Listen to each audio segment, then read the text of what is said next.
Hi, this is Corncod One of Nationalist News and Notes. Had some good news the other day.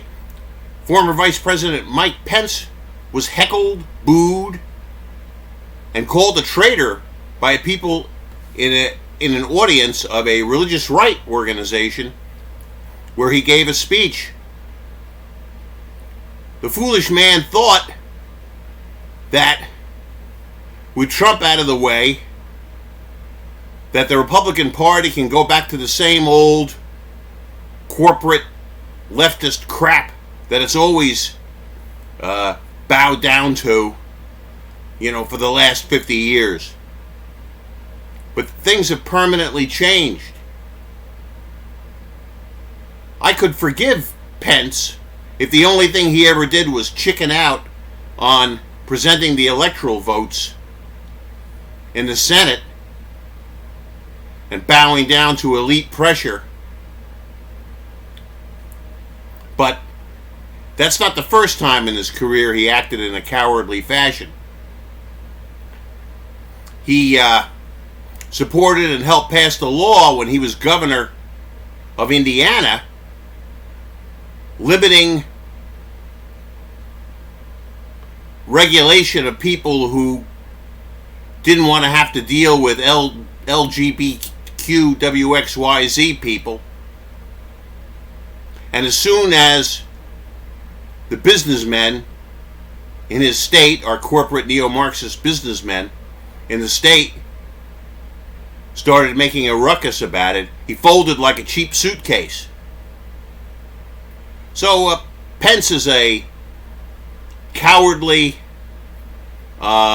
craven man.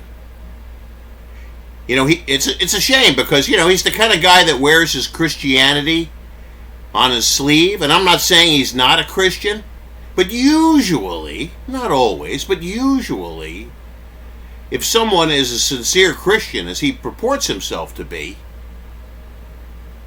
that makes a person more courageous, knowing that, standing up for the right thing is the best thing to do. That there's more to this life than political success, than siding with an evil establishment made of, amoral, atheistic scoundrels. So, I think what we're seeing now in the Republican Party is a positive trend. Now, don't get me wrong, the Trumpists haven't taken over the Republican Party, but I think we're getting to a point where if someone's going to run for a major office like president or vice president or U.S. senator, that we're getting to a point where the most left-wing person you can support now would be somebody that was Trumpist in ideology. Now, of course, I would prefer that everybody running on the Republican ticket in the United States and America would be hardcore nationalists. But what we're seeing now is a positive trend toward a Trumpist minimum. So you're going to have to, if you're running for major office, you're going to have to say nice things about Donald Trump. And at least espouse an anti-immigration position. Or you're not going to get support from people in the Republican Party during primary season. So this is, I think, shows a good trend. And I think the other day when he was heckled was yet another example of it. If he thinks, and there were a lot of rumors going around to that effect, if he thinks that he can run for president in 2024, then he's sadly mistaken. He's going to become one of those also-rans that get 2% in these primary elections.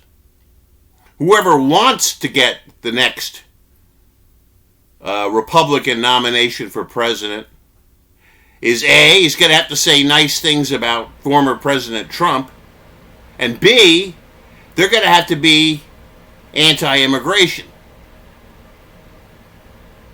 Because the Overton window, at least within the Republican Party, is shifted. You know, the same old slap-happy attitude of moderate Republicans giving in to the Democrats and the far left and the business community, that no longer avails in most parts of the country, particularly, you know, in flyover country. So I think the trend is good. Now, of course, whether a Republican will ever be able to win a presidential election, now that the Democratic Party has dedicated itself to massive voter fraud, well, that's another unfortunate question. But we'll see where history leads us. This is Corncod One of Nationalist News and Notes, signing off.